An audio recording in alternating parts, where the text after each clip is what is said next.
อ๋อเนี่ยเลี้ยงควายควายต้องกินเขาได้เลยเห็ดโอ้เดี๋ยวคือใจแท้ผู้ใหญ่ควายต้องกินเขาได้บ่ได้เจ้าโคตรโคตร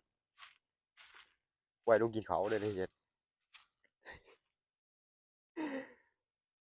โอ้ตัวตึง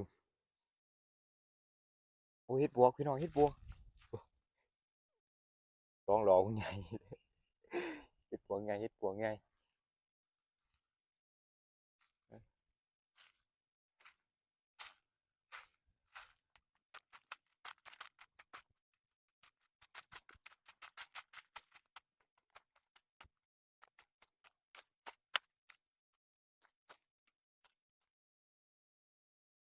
เดี๋ยวกึ่งเขียดมันใช่ปะตัวเหือบโอ้มีเขียดดีๆมีเขียดดีๆเดี๋ยวนะนิ้วแนนอยู่นี่มันอยู่หวานกากว่านั้นโอ้ยเดี๋ยวเดี๋ยวกูทำไรอยู่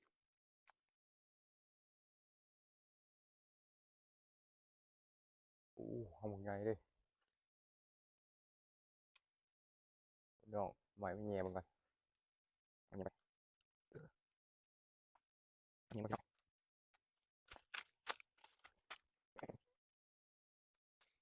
ไอ้ทำไมมึงวะ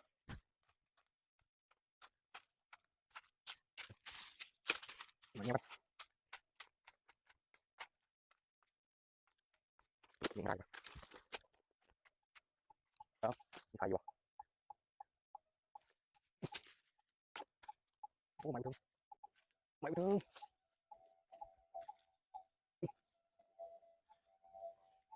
ยังจะตายซะเนาะโอ้ยอยู่ใครดูโอ้ไปไหนไปไหนทำไม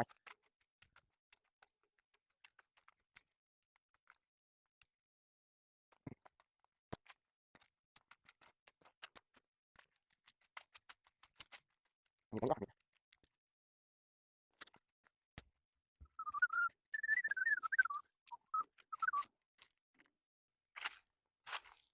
โอ้มันกินหมาอันนี้หมาเนี่ยโอ้มีแทะกินหมาอันนี้โอ้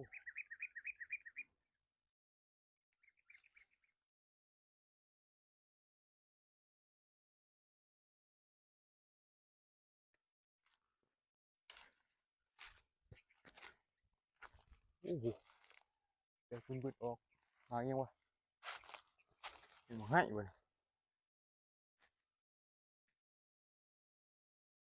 โอ้เขาดีวะ